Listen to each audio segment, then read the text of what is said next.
Assalamualaikum warahmatullahi wabarakatuh. Ketemu lagi dengan Gus Win. Kali ini kita akan belajar akuntansi. Kita akan belajar yang pedas-pedas. Apa itu pedas? Persamaan dasar akuntansi. Materi khusus yang harus dikuasai sebelum mengenal jurnal umum. Materi yang sangat pas bagi kalian yang sedang duduk di kelas 12 dan baru naik. Baik, kita akan langsung ke materi utama. Materi kita adalah masuk dalam kompetensi dasar 3.2. Saya ambil di sini ada dua indikator ya.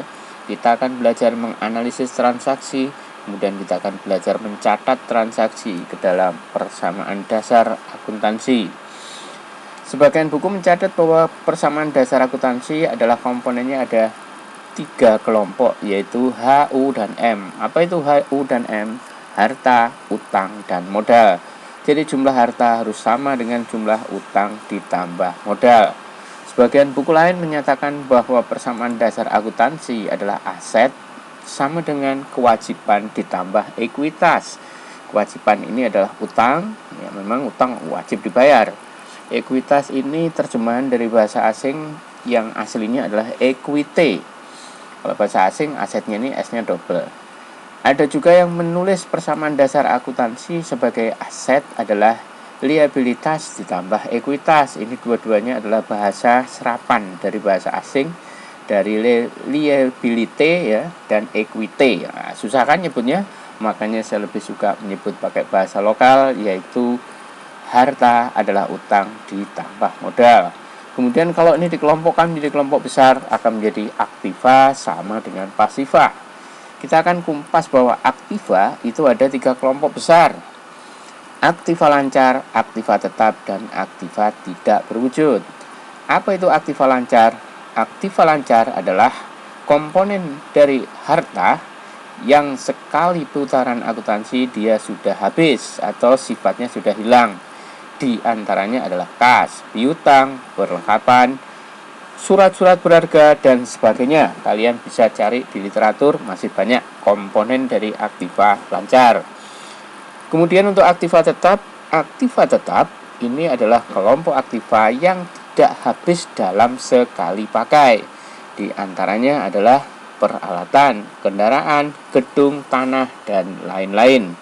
Yang terakhir ini adalah aktiva tidak berwujud.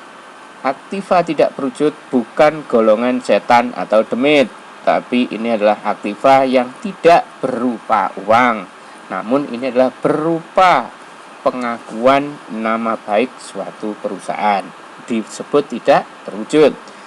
Sebagai contoh, ketika seseorang menyebut satu produk minuman yang dikemas dalam botol plastik, seseorang biasanya menyebut merek tertentu yang inisialnya misalnya A, padahal belum tentu inisialnya A, bisa jadi inisialnya adalah yang lain. Sama halnya ketika kalian di rumah menyebut pompa air, biasanya yang tercetus bukan dari merek pompa air tertentu ya, misalnya adalah merek S, padahal pompa air bisa saja adalah merek dengan inisial D dan seterusnya. Baik, kita langsung ke contoh ya. Sebenarnya pencatatan dari persamaan dasar akuntansi ini yang paling harus dikuasai itu adalah 4 komponen ini. Ada sebagian tadi kan disebut bahwa harta adalah utang ditambah modal. Tidak semua transaksi itu akan mempengaruhi modal. Kali ini saya fokus pada 4 komponen yang akan berpengaruh terhadap modal. Kalian harus hafal. Apa itu 4 komponen yang berpengaruh terhadap modal? Adalah investasi, pendapatan, beban, dan revenue. Yang warna biru ini bersifat menambah modal, sedangkan yang lain ini sifatnya mengurangi modal. Jadi tidak semua transaksi berpengaruh terhadap modal kecuali 4 ini. Baik, kita akan buka satu-satu. Apa itu investasi? Ada yang menyebut investasi adalah penanaman modal. Itu tidak salah. Investasi tidak selalu dalam bentuk uang atau kas.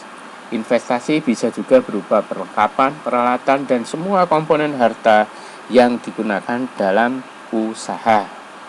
Kemudian, ketika investasi ini dilakukan, pengaruhnya adalah kas bisa bertambah, otomatis modal juga ikut bertambah. Kemudian berikutnya di sini ada pendapatan. Pendapatan pengaruhnya terhadap modal juga menambah.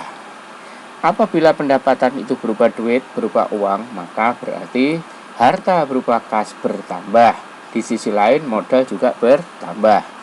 Namun apabila pendapatan itu belum diterima dalam bentuk uang, berarti masih dalam bentuk tagihan yang biasa dikenal dengan istilah piutang, maka pendapatan akan berakibat pada bertambahnya harta berupa piutang dan bertambahnya modal.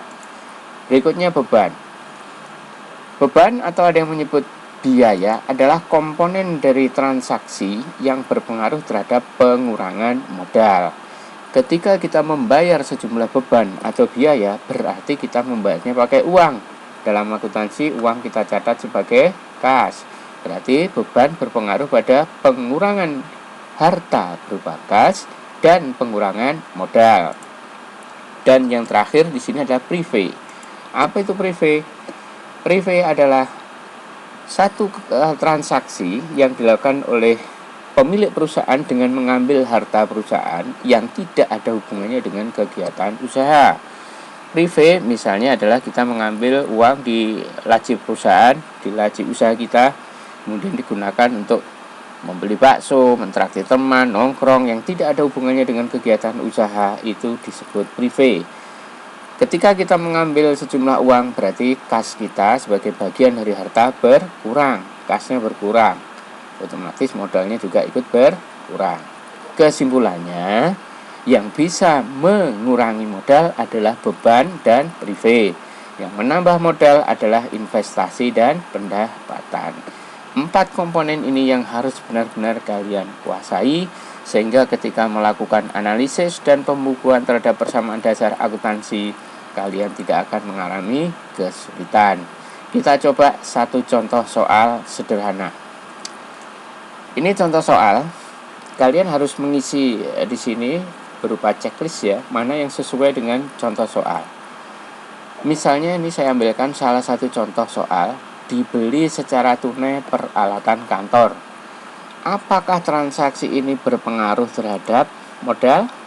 Tentu tidak. Ingat, modal dipengaruhi oleh 4 komponen, yaitu beban, prive, investasi, dan pendapatan. Berarti ini tidak ada hubungannya dengan modal. Maka komponen mungkin ini disebut jawaban E, ini salah ya, ini tidak benar. Bagaimana dengan berikutnya? Di sini dikatakan berkurangnya aset atau harta disertai berkurangnya utang. Tidak. Kalau transaksi semacam ini berarti kita sedang membayar utang. Kita lihat dari depan.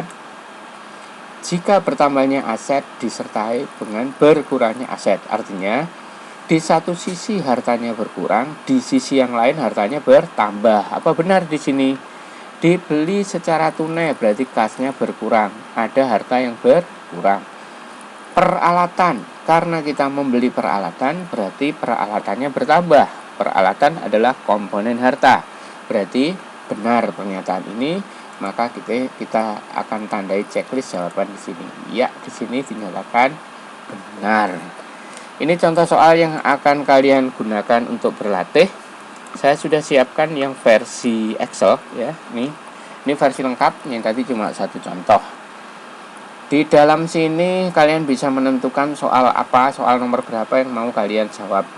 Di sini ada keterangan, belum ada pertanyaan. Pilihan pertanyaan bisa bisa kalian pilih ya. Di slidernya ini ada 1 sampai 15 pilihan bebas. Misalnya saya akan pilih salah satu. Di sini ada keterangan, belum ada pertanyaan.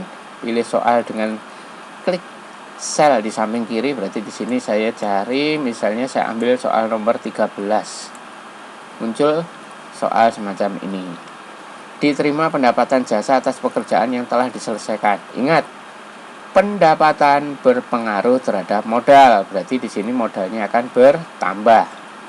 Karena di sini diterima sudah dalam bentuk duit ya, 900.000, maka berarti hartanya juga bertambah.